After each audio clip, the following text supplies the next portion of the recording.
Mesdames et messieurs, j'ai le plaisir de vous présenter Ángel Vázquez du restaurant Intro qui propose des saveurs venues du monde entier, du Mexique bien entendu, mais également du Maroc, de Thaïlande ou de Scandinavie. Il nous parlera de la richesse et de la diversité du patrimoine gastronomique de Puebla.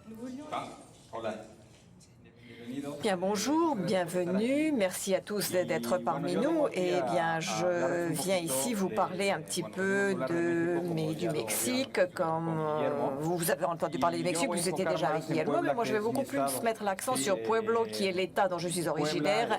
Puebla, elle se trouve au sud de la ville de Mexico. Nous sommes à environ 140 km de Mexico et en vérité, il est extrêmement facile de se rendre à Puebla.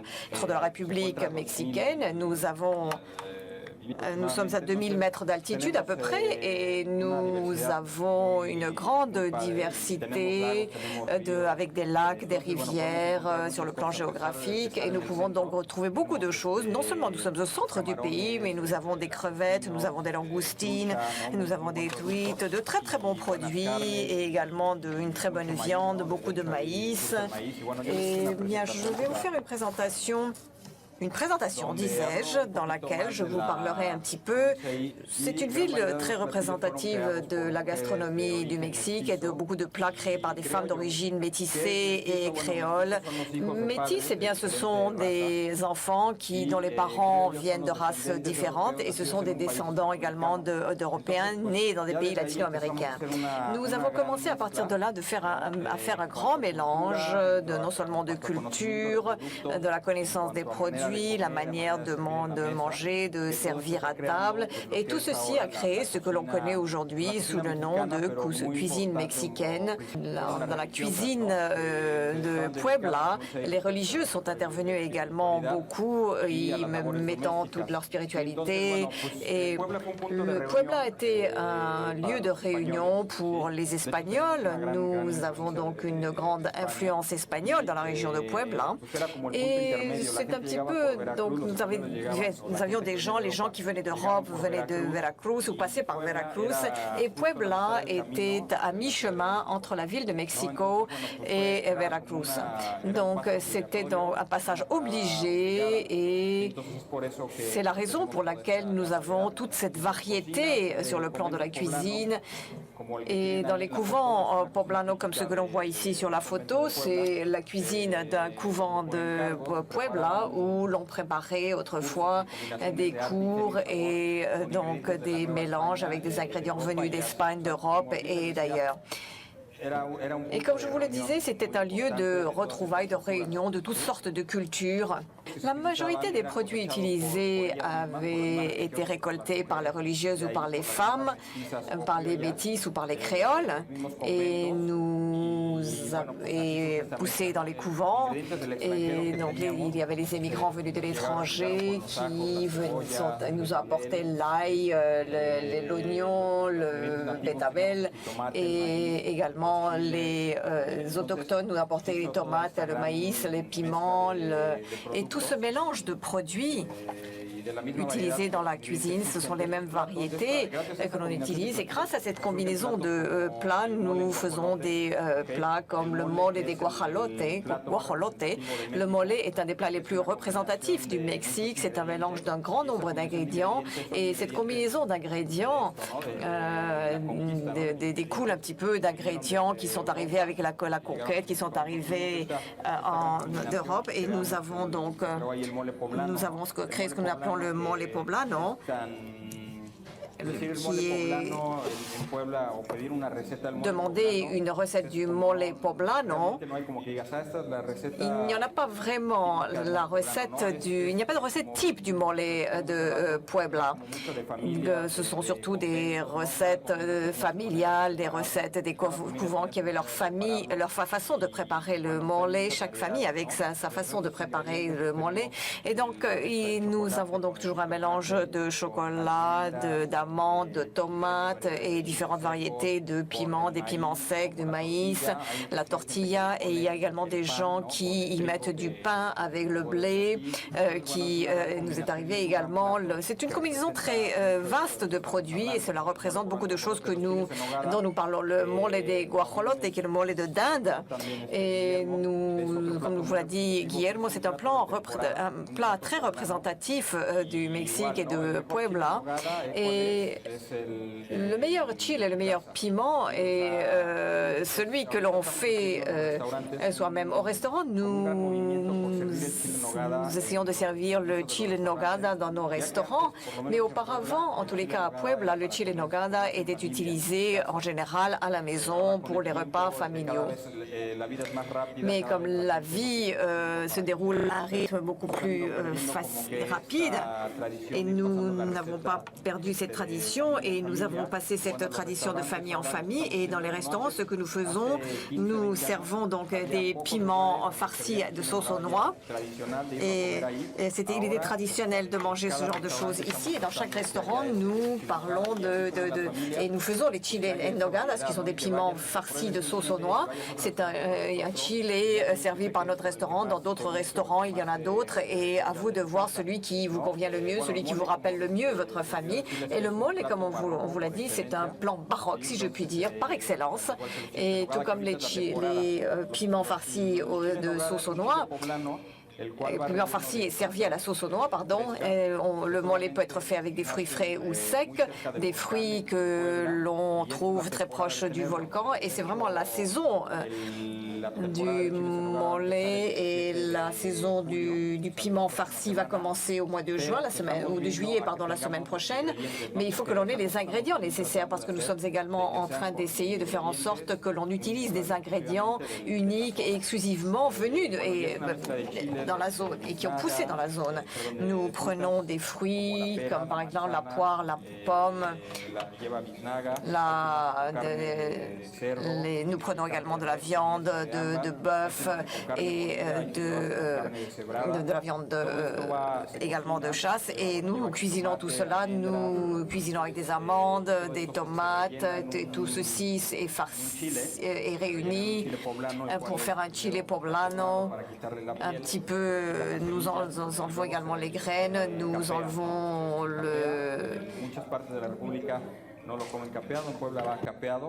et nous le mangeons en général avec des œufs frits, avec de la farine, et nous mettons également une sauce à base de noix. Et donc c'est quelque chose que l'on fait à cette saison. C'est une combinaison d'ingrédients très riche. Nous avions également les pipianes qui sont donc une sauce que l'on trouve également lorsque l'on fait le mole. Le pipián est une sauce qui est faite à base de sésame et de courgettes que l'on mélange et que l'on prépare également avec les tomatilles que l'on trouve ici, ces petites tomates vertes. Et nous faisons donc des confits de tomates, on ajoute du piment, on le fait frire. Et quelque chose d'extrêmement important et d'extrêmement intéressant dans la cuisine de Puebla, ce sont toutes ces sauces emblématiques de la région qui sont autant de sauces que l'on utilise. On chauffe et on met donc dans des casseroles et on les laisse griller jusqu'à ce que ce soit presque brûlé. Et ensuite, on moue tout cela, on mélange et on fait frire à nouveau. Et ce sont des processus, une fois que l'on a mis donc du lard, on fait frire. Et ce sont des sauces que l'on trouve très communément à Puebla et dans les maisons de la localité. Ce sont des choses que nous mangeons constamment. Nous avons les tamales, qui sont donc des pâtés de viande et de maïs. Et de cette synergie née de ce mélange venu d'Europe métis et créoles, nous avons des desserts qui sont très particuliers, comme les camotes poblanos. Le camote se cuisine avec du sucre, comme vous pouvez le voir, avec des patates douces, et on met nous faisons cuire ces patates douces avec un sirop. Ensuite, on passe cela à la moulinette, et cela nous donne un dessert, comme ce que vous voyez ici. C'est très typique de la région. Nous avons également les natillas. Ce sont des plats plats qui résultent de tout ce mélange, les conserves de fruits, les jamoncillo, les polvorones, les cocadas de leche, el dulce del cielo et el rompope, qui est une boisson alcoolisée qui est faite avec du jaune d'œuf et de l'alcool et qui est très représentatif de la région. Et les secrets culinaires ont été hérités et passés d'une famille à une autre. Et il y a une autre boisson qui est emblématique de Mexique, qui est le pulque, qui se fait avec du maguey, à la différence du mezcal et de la tequila. C'est une boisson fermentée. Et nous avons toute ce pulque, cette boisson fermentée, qui est un mélange, très souvent, un mélange que l'on boit avec de la crème. Il y a toute une activité culinaire. Puebla est une ville d'antojitos. L'antojito, ce sont donc tous ces mets que l'on peut manger avec les doigts et vous pouvez manger cela dans la rue. Nous avons une grande variété de nourriture que l'on peut manger à la main, en majorité frites.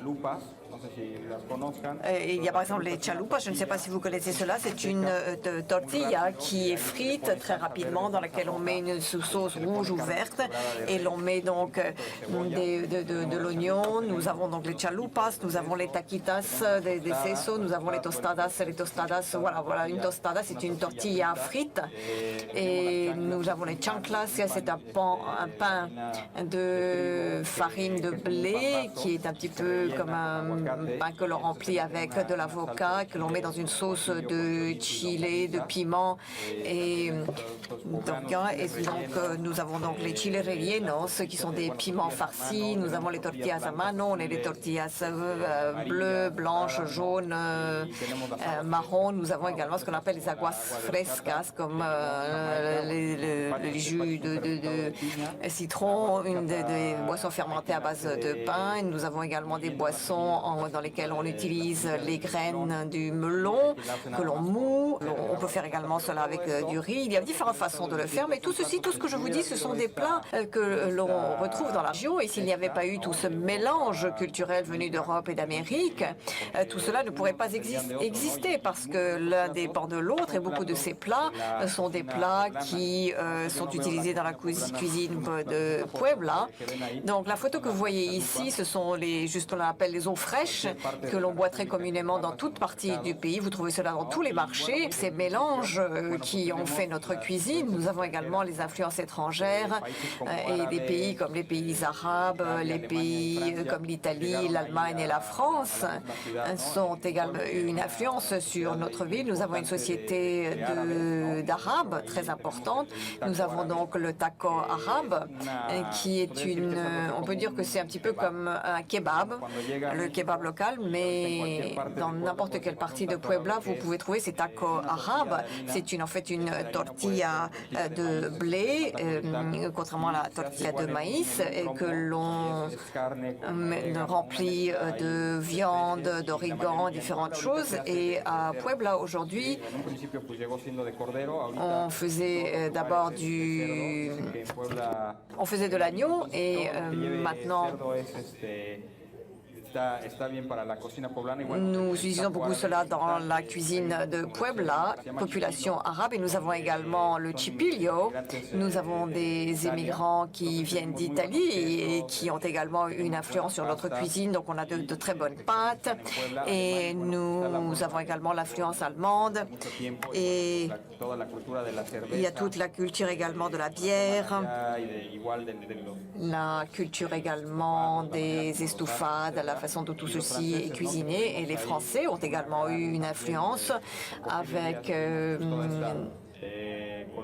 toute la colonisation française dans la région. Desserts, tout ceci, tous ces mets se découlent de l'influence française. Et la gastronomie de Puebla est une gastronomie de tradition, de fusion et de la fusion de toutes ces influences étrangères qui nous viennent du monde entier. Et grâce à ce mélange d'ingrédients et de plats, nous avons aujourd'hui une cuisine particulière à Puebla. Il y a deux plats que nous allons donc cuisiner ici. Là, nous avons donc la tostada, comme je dis, donc plat grillé, avec tous ces petits éléments qui sont grillés, et c'est quelque chose que l'on peut manger comme un goûter. C'est quelque chose d'assez lourd, parce qu'il y a beaucoup de friture, mais cela a beaucoup de saveur, et tout ce qui est frit, bien entendu, a une saveur particulière. Cela donne un très beau goût au plat, et nous avons apporté également une langue de bœuf, et ce sont là des ingrédients tout à fait de base, et vous allez voir comment est-ce que nous allons les cuisiner et les utiliser avec un petit peu de technique moderne. Et nous allons commencer peut-être par cette tostada de camarón, donc de crevettes. Et la tostada, comme je vous l'ai dit, c'est une tortilla frite, et nous allons ici vous faire une tostada de crevettes sèches de Puebla. C'est une crevette sèche des rivières du nord de l'État de Puebla, du côté de Coatepec. Et ce sont des crevettes sèches. Comment est-ce que l'on fait? Eh bien, on les pêche, on les met en saumure dans du sel, on les laisse 4 heures sous une couche de sel, et ça doit nettoyer les crevettes, et ensuite on les met à sécher à même le sol, et donc elles sont cuites par le sel, et la salaison donc les cuit, et elles sèchent à même le sol. Et ce que nous allons faire, c'est quelque chose de très facile. Nous prenons donc les crevettes, et ici, ce que nous faisons, chaque fois que nous avons donc ces crevettes, nous les mélangeons avec comme elles ont été donc dans de la saumure, nous les lavons bien pour ôter justement ce goût de sel, et nous les mélangeons avec un petit peu d'oignon violet, un petit peu comme le ceviche d'ailleurs, un peu comme cela fait Guillermo. Et nous avons ici un autre type de produit également qui va nous amener à autre chose. Nous avons donc des oignons, des pins, et nous ajoutons également du cilantro. Y le vamos a agregar chile serrano. Todo esto va picadito. Du coriandre et de la coriandre, pardon, et tout ceci doit piquer, et nous allons ajouter du jus de citron.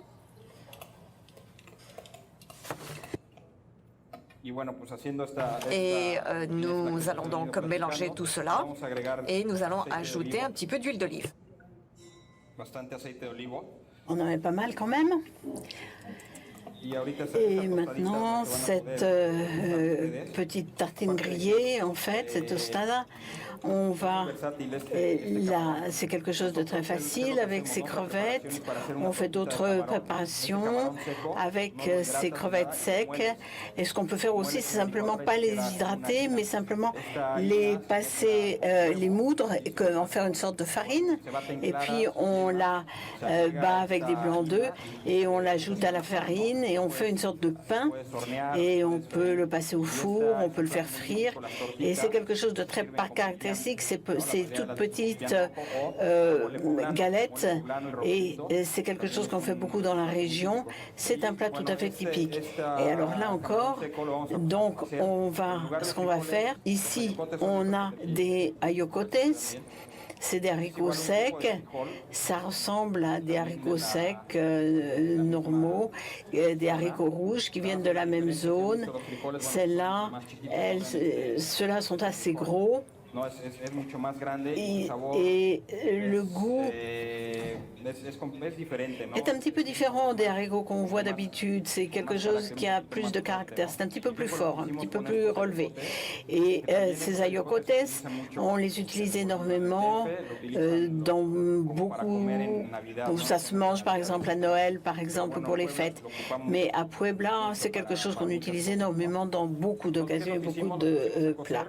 Donc pour les faire cuire, on les met à tremper, ensuite on les fait cuire avec de l'origan, de l'oignon, etc. Et après les avoir laissés tremper une nuit, ensuite on les a fait cuire, et ce qu'on a fait, c'est qu'une fois qu'ils sont cuits, on les passe au moulin et on les fait frire ensuite avec du saindoux, de l'huile d'olive, et avec du piment séché qu'on a fait griller, qu'on moule également simplement comme les haricots, avec un petit peu d'oignon, les ayocotes et un petit peu de sel et de piment.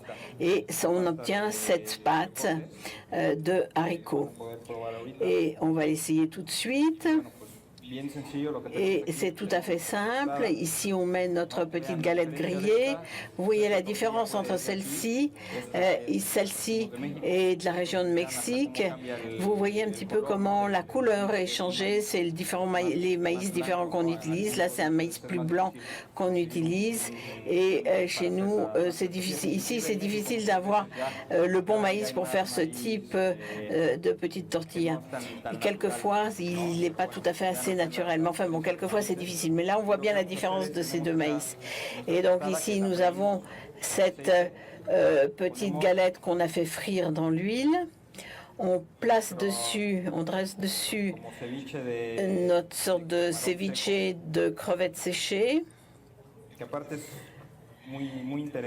Et il y a quelque chose de très intéressant là, c'est la texture avec les coquilles, c'est un petit côté un peu craquant, croquant. Et ici, au lieu de mettre comme on fait d'habitude, au lieu de le mettre l'ayocoté en dessous, on le met par-dessus ici pour faire quelque chose d'un petit peu joli. Voilà. Et puis, ce qu'on peut essayer ici, c'est rajouter de l'avocat. Comme dans la tradition mexicaine, on aime bien brûler les choses, griller, brûler. C'est ce qu'on faisait toujours avant sur le four à bois. Et là, on lui retire la peau, on lui retire la peau et on le grille au chalumeau pour qu'il obtienne cette couleur. Donc cet avocat, c'est pas la coquille, c'est pas la peau qu'on voit de marron, c'est simplement que ça a été un petit peu grillé. Et là, on en met des petits morceaux. Et sur la partie qu'on voit ici, ça donne cette petite touche un petit peu de fumée à notre galette. Et puis on va rajouter quelques radis, un petit peu de coriandre également. Et voici donc notre premier plat qui est cette petite galette de crevettes grillées avec des haricots. Et je rajoute un petit peu de sel juste sur l'avocat. Et comme les crevettes sont déjà salées, il n'est pas nécessaire de rajouter du sel. Et là, j'en mets simplement sur les haricots. Voilà donc notre premier plat. Maintenant, nous allons passer à une langue. Nous l'avons ici. C'est très courant au Mexique d'aller manger des tacos de langue. La langue, quand elle est bien cuite, elle est avec du guacamole, une sauce verte, une purée de pommes de terre. Et donc ça, c'est quelque chose de très courant. Et donc nous avons ici cette langue. Mais dans le plat du restaurant, on a toujours envie d'avoir des produits un petit peu différents qu'on peut manger autrement, en les mangeant très rapidement sur le pouce, et que c'est souvent quelque chose qu'on ne trouve pas dans les restaurants. Donc ici, nous allons prendre cette langue. Donc il n'y a pas d'autres méthodes de cuisson, on l'a fait comme d'habitude. Donc tout d'abord dans un bouillon, dans de l'eau salée, dans une saumure avec du sel, un peu de sucre. On la laisse 24 heures. On la laisse tremper. Et puis ensuite, on va commencer à faire une première petite cuisson dans cette même eau salée et ça pénètre dans notre produit. Et ce qui se passe en vérité, c'est que quand on va la faire cuire, ça va la rendre plus juteuse, plus savoureuse également. Donc on la laisse 24 heures mariner dans ce liquide et par la suite, on la met à cuire dans un faitout normal. Et on ne le met pas dans un système express ou à vapeur, pas une cocotte minute, mais dans une cocotte normale ou un faitout. Mais si on veut, on peut le faire 40-45 minutes dans une cocotte minute. Où on la met dans un système avec un plongeur, un thermoplongeur, et on la laisse 24 heures. Donc ensuite on la coupe, on voit que ici il y a de l'eau qui ressort, qui sont des restes du bouillon dans lequel elle a mariné et cuit. Donc on la remet ici à la poêle pour la dorer un petit peu, et cette langue qui, pour ne pas manger simplement la galette, la tortilla comme ça, on la fait brûler mais on ne la mange pas. C'est sympa, on lui donne la couleur du charbon, elle devient tout noire, qui a le côté un petit peu noir, et au bout du compte on a un petit peu ce petit goût qui amène ce parfum. Donc, on brûle ces tortillas et on fait un mélange un petit peu, on le moud, on fait une espèce de cendre, ça ressemble à de la cendre, et c'est fait avec les tortillas, c'est assez sombre, c'est joli comme ça. Et au départ, on le fait brûler très fort, mais on essaye de garder cette espèce d'amertume qui est quelque chose, on prend 5, 6, pas plus, c'est pas nécessaire, qui sont mises au four, et une qui reste véritablement brûlée. Et voilà, ce qu'on fait ensuite, c'est qu'on met la langue sur la cendre de tortilla et on commence à faire une sauce verte toute simple, c'est très facile. On prend des tomatilles, on enlève la coquille, on les passe au mixeur pendant quelques instants, on met de l'ail, de la coriandre et de la pepicha. J'en ai pas apporté, mais la pepicha, c'est une herbe qui ressemble un peu à la coriandre avec un goût d'anis également. Ça ressemble un peu comme le réfort, c'est un peu amer, ça pique un peu. Et c'est une sauce verte avec du piment poblano, des tomates vertes, des tomatilles, de l'oignon, de l'ail, de l'avocat, comme pour donner toutes ces saveurs à ce plat. Et puis également, nous avons un petit peu des légumes en escabeche.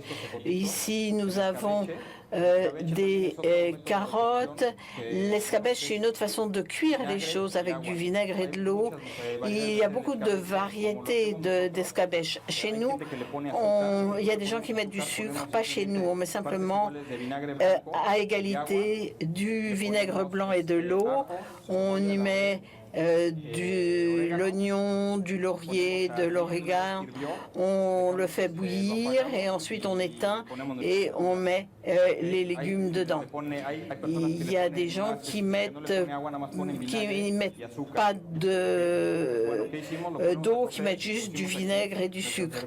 Donc on a ces petits légumes en escabeche, des haricots, des petites pommes de terre ici, des petites gousses ici, et tout ça.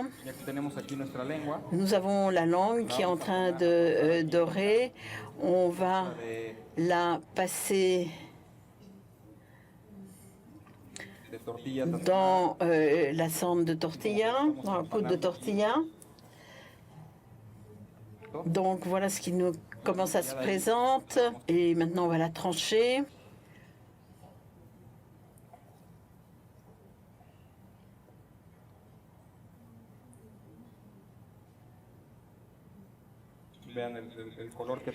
On voit bien la couleur qu'on a obtenue, la couleur de la langue. Et nous allons la dresser sur l'assiette. On va mettre un petit peu de sauce verte Et toutes ces recettes sont très faciles. Vous pouvez très bien les faire chez vous pour profiter de cette cuisine de Puebla.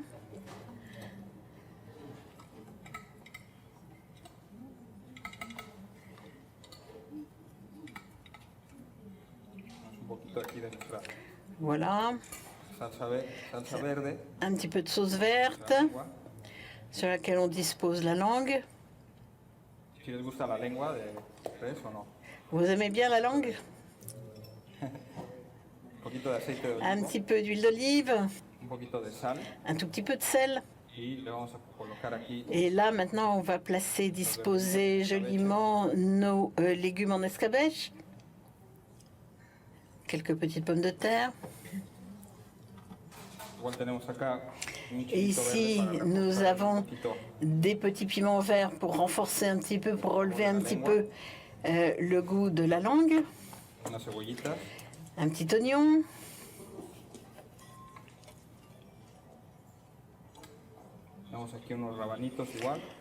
Là encore, on va remettre quelques petites découpes de radis.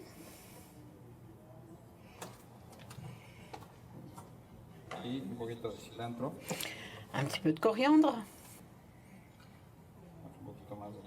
On va rajouter un petit peu d'huile.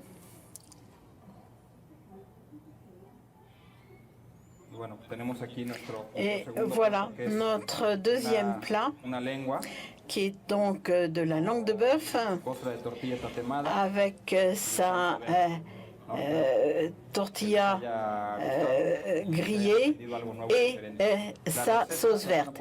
Les recettes, vous allez pouvoir les voir immédiatement affichées sur l'écran et nous allons vous permettre de goûter un certain nombre de ces petites crevettes. Je vous remercie.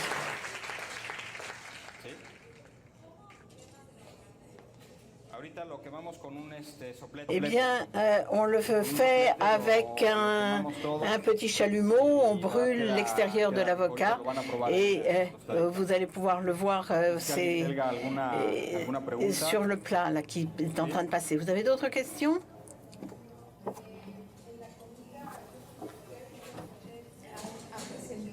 Dans les plats que vous avez présentés, il n'y a pas de piment, alors qu'ici en Europe on met du piment un peu partout. Et c'est une observation que on n'utilise pas autant cet ingrédient qui est si important. Mais je crois que le piment ou le poivre est quelque chose qui vient très souvent, c'est quelque chose qu'on utilise un peu moins parce qu'on a des piments, donc si on en met trop, c'est trop fort et par conséquent, c'est assez intéressant dans les plats mexicains, c'est qu'on a toutes ces sensations un peu acides, un peu doux, un peu piquant, un peu d'amertume, etc. Par exemple, dans ces petites tostadas, il y a l'amertume du chili ancho et il y a la finesse du citron, le sel des crevettes. Donc il y a tout ce mélange de saveurs. Et pour ce qui est du poivre, je crois que comme on a déjà beaucoup de piment, c'est quelque chose qui est moins important, qu'on n'ajoute pas véritablement. Et on utilise davantage ces différentes sortes de piments que le poivre. D'autres questions?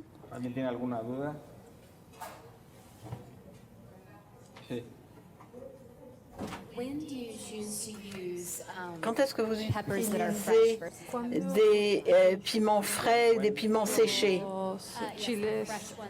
Quand est-ce que vous les utilisez frais ou secs? Eh bien, Chaque plat, chaque plat, c'est sa propre préparation. Et si on veut avoir quelque chose de plus frais, on va utiliser des piments frais.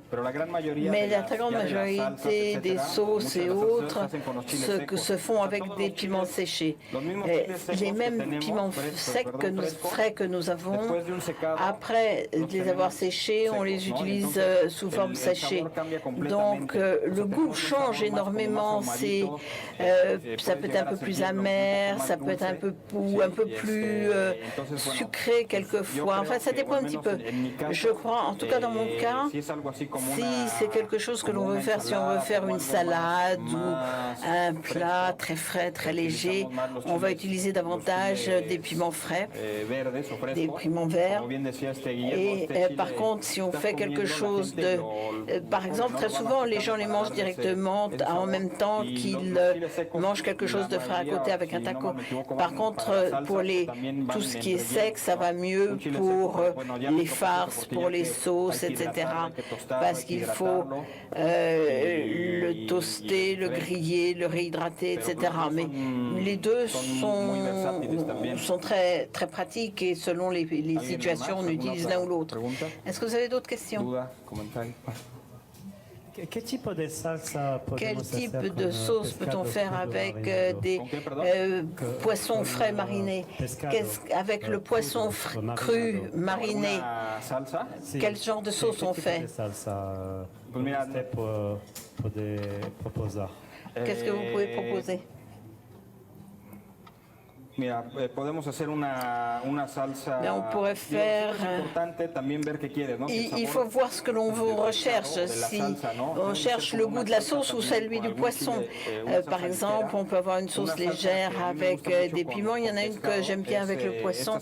C'est cette sauce avec les tomatilles et on les fait griller sur le grill. On rajoute un peu d'ail. Ensuite, on le passe au mixeur et on rajoute un petit peu du piment ancho qu'on réhydrate et qu'on mélange, qu'on repasse au mixeur. Ça donne une très bonne sauce. Et véritablement avec les tomatilles qu'on fait frire et qu'on sert avec le poisson. C'est quelque chose qu'on peut bien utiliser. On peut aussi bien utiliser l'oseille de Guinée ou l'hibiscus. C'est quelque chose qu'on passe au mixeur avec la tomatille et du piment vert frais. C'est excellent avec le poisson aussi. C'est une daube également, comme celle qu'on a dit, mais simplement avec du chili, du piment ancho sans les graines. On met un petit peu de cannelle et de gomme agar et puis on le passe et simplement on a cette sauce qui est liquéfiée et on peut le faire en papillote avec cette petite sauce et c'est également délicieux.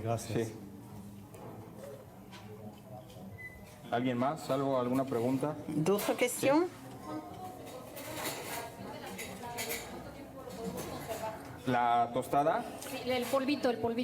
La poudre. De la lengua. Pour la langue.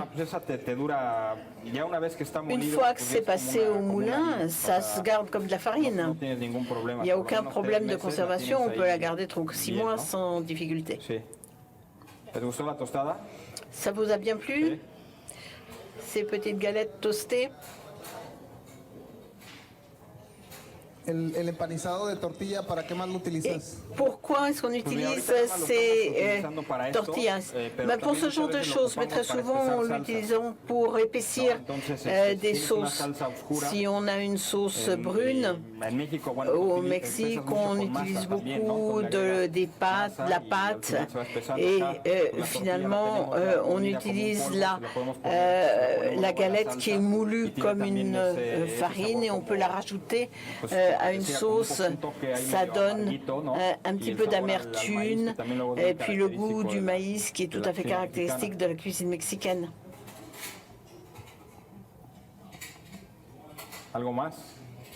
D'autres questions? Non. Non? Nada.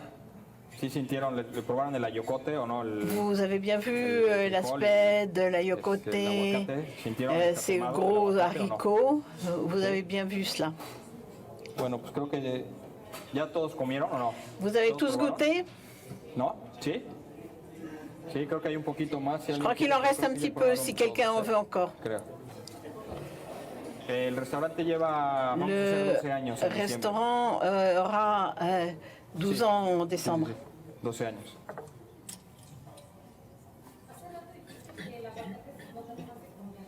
Ajá, el soplete, sí. Pues lo puedes hacer igual ahí un On poquito peut le faire más, de la pero même façon, la verdad es que mais o directo sobre una parrilla. directement sur Nada más une que si poêle el ou sur aguacate un grill. está muy Si maduro, l'avocat est déjà bien mûr, il va avoir tendance à se défaire un peu. Merci, Ancrel. Mesdames et messieurs, cela conclut. Merci. Gracias a ustedes.